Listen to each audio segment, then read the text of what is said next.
Welcome to 8 Up Bass Fishing. My name's Roger. Today I'm taking you to the next tournament lake that I will be fishing, which is the famous Lake Kissimmee, one of the most popular lakes in Florida, always producing big bass. Let me show you what I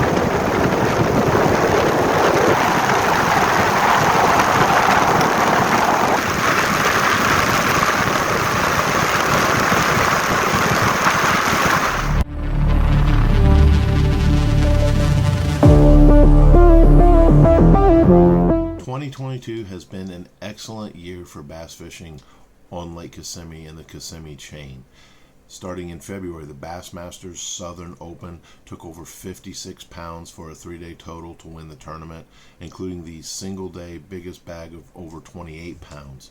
In April, the Toho Marine Pro Elite Team Series, it took over 26 pounds to win. That in itself is not as impressive as the fact that that same tournament produced over 12 bags of fish over 20 pounds.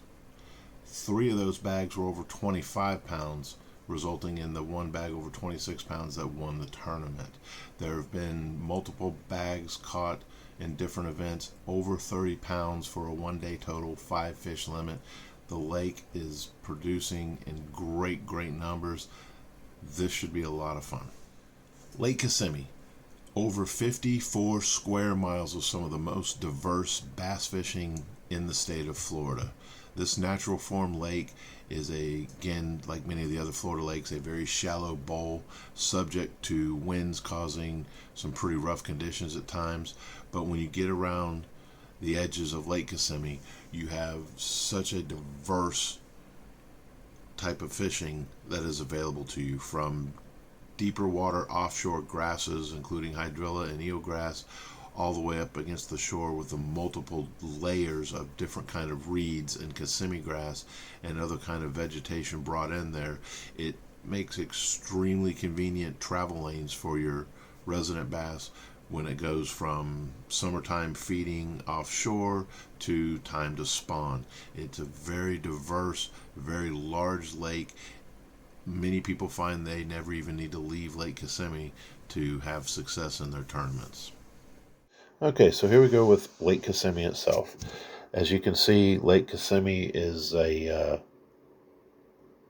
kind of an odd shape. It's not a big round lake. It is a very large lake, as I had mentioned earlier. At the top northwest corner of the lake, you have the Kissimmee River flowing in, coming down from Lake Hatchinehaw. It flows following this basic path through here, all the way to the south, where it exits into the river system heading towards Lake Okeechobee. At the south end is your next water control gate. This does control the water flow out of Lake Kissimmee and therefore out of most of the Kissimmee chain. There is also a lock system, so boats can go through the locks, and you could run a boat all the way down to Lake Okeechobee. One of the things that makes Lake Kissimmee itself so popular is the emergent vegetation and its relationship to the shoreline, sometimes very far out from the shoreline, large sections of it. Then you'll have clear water before you even get to the shoreline. Some areas more like this, where you have whole sections of vegetation, pockets inside, and so forth. It gives you a lot of different looks in this very large lake. There are creeks that run into it, or canals. This is the Jackson Canal. You will get water flow at it sometimes. And again, there's a diverse amount of vegetation around the mouth of it. As I mentioned, where some other neighborhoods are, you have this creek called Tiger Creek that heads to Tiger Lake.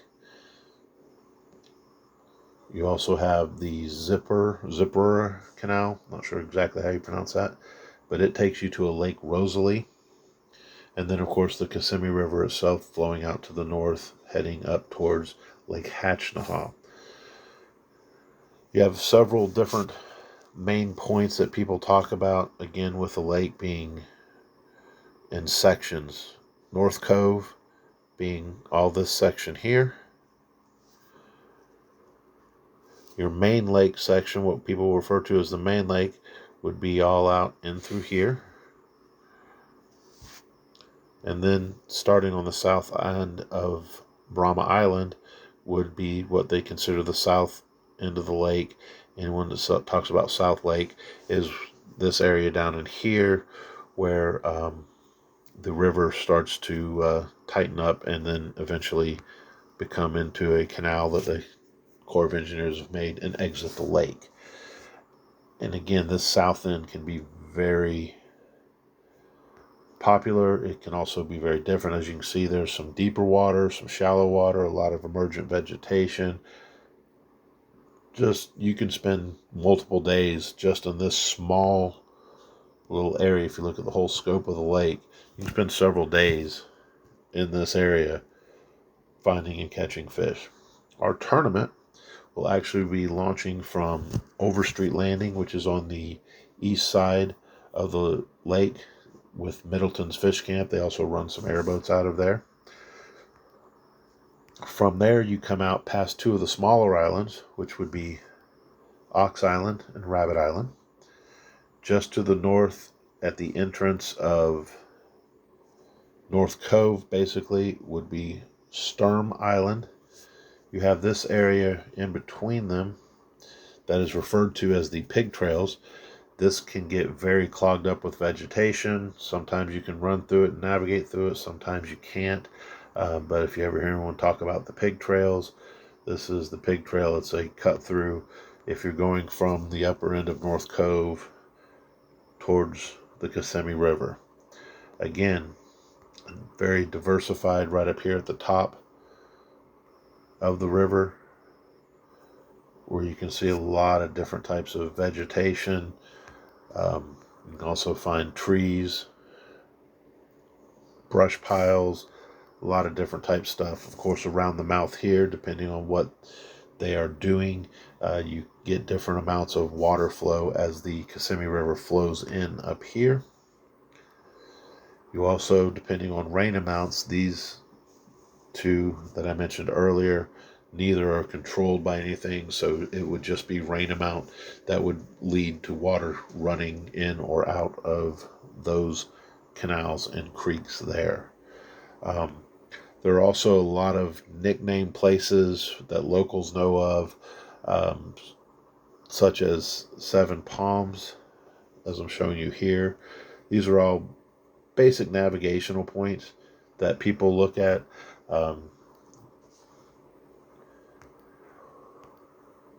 Over here they call this Philadelphia Point.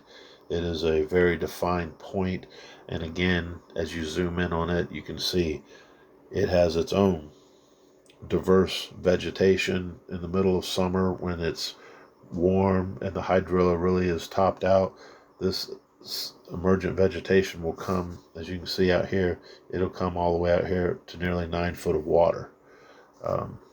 You can find lots of hydrilla and so forth just out in the main open lake. So these fish have a lot of cover, a lot of structure, a lot of stuff that they can choose from when they want to travel from feeding to the time of the year when it's time for the spawn up near their shallow spawning grounds.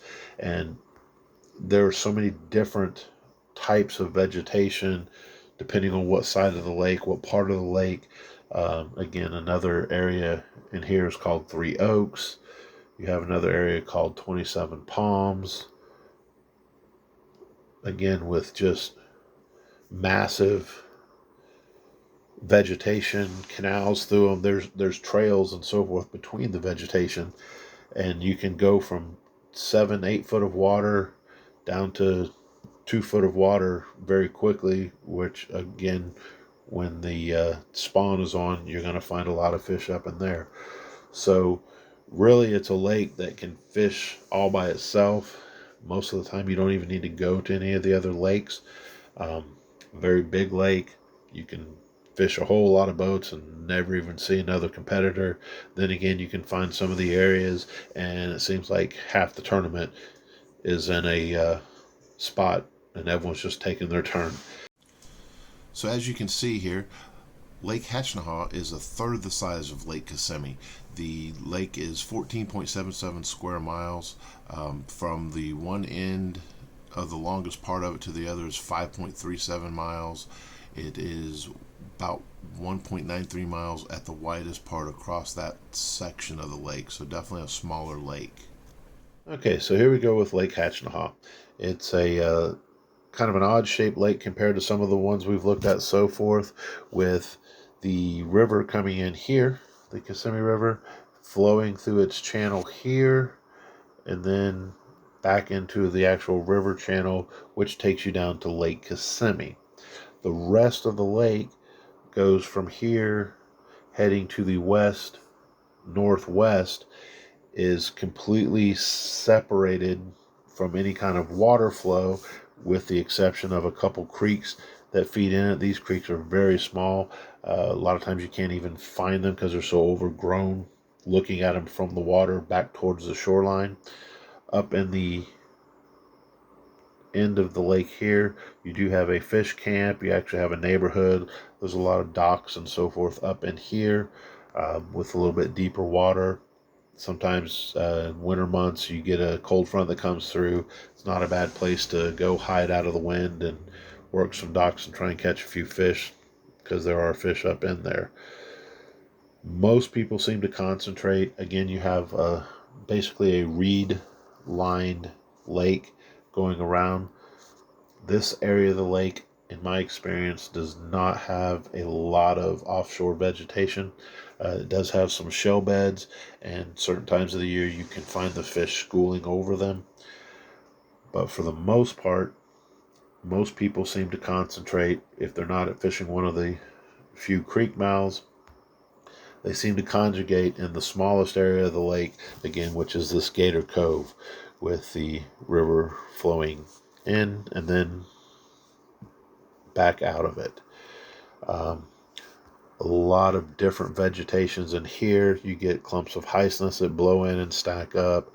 You've got a lot of the different reeds and weeds and hydrilla beds. And again, you have a main channel, as you can see by the depths, flowing through this between a tight point, and then taking you out. So again, depending on what they're doing with water flow, you can get quite a bit of water flow, which trickles all throughout in here, as well as this dead river, which leads up to Reedy Creek, which also goes into the next lake up, which is Lake Cypress. So you have two different points of water flowing from Cypress Lake to Hatchinehaw. So again, very diverse. Again, all your channel markers, as you can see on this map, are through here. And again, there's not a lot of people living on the lake except the one neighborhood, so you're not going to have a lot of boat traffic other than fishermen.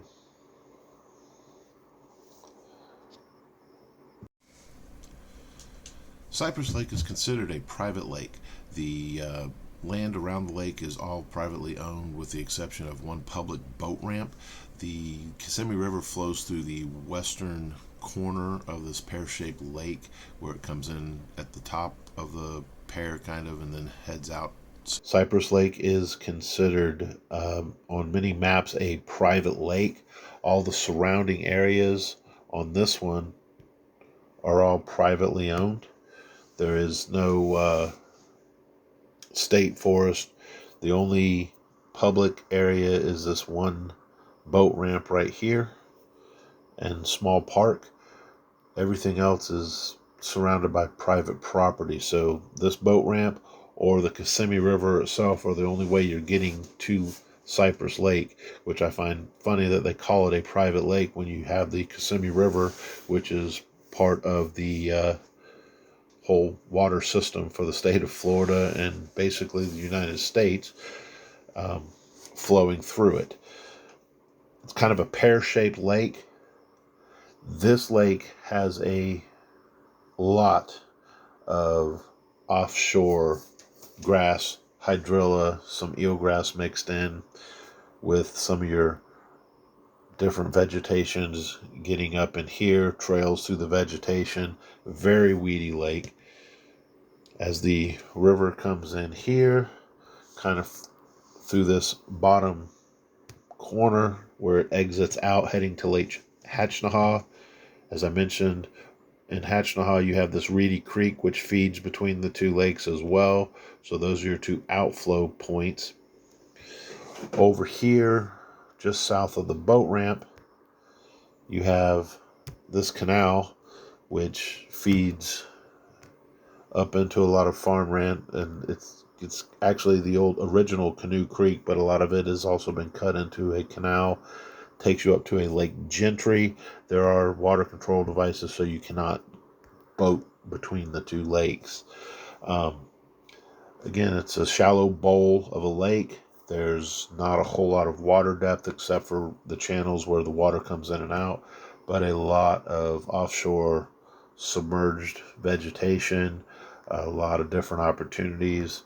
And again, without a lot of public access, it's not a real popular boating and recreational lake, so most of the boats you're going to come across are there for the same reason. They're there to fish. This section of the video, I had plans on talking about a couple different things and what my mindset was going to be as far as practice for Lake Kissimmee for this upcoming tournament. I'm getting ready to go in a couple days and put some time in on the water for my first time. I have it scheduled where I should be able to make it to the water 3 times. A big event here in the state of Florida has really changed how I'm looking at everything about this. Hurricane Ian going through went directly over Lake Kissimmee and the Kissimmee chain, bringing tons and tons of water. Early reports I've got, the ramp that I'm going to will be open, but water is at all-time high levels. I'm not sure what I'm going to find when I'm going to get there. So my practice plan now is, at least for my first day, is just going to be a lot of burning gas in the boat and riding around and looking at what the lake looks like.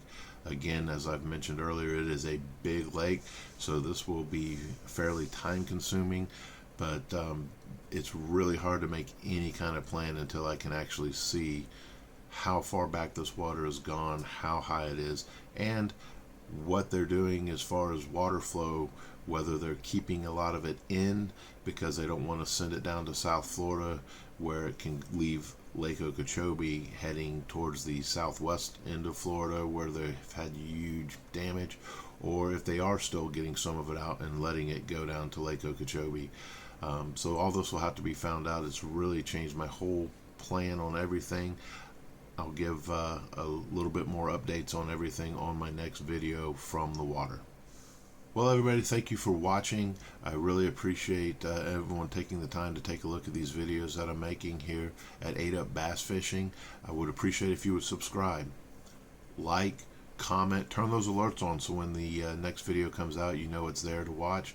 I do appreciate it. I hope I've been able to share a little bit of information on this incredible fishery and the chain of lakes that are with it, and give you a little bit of confidence maybe if you would decide to go out on Lake Kissimmee, Lake Hatchinehaw, or Cypress Lake and try and find some amazing fishing on your own.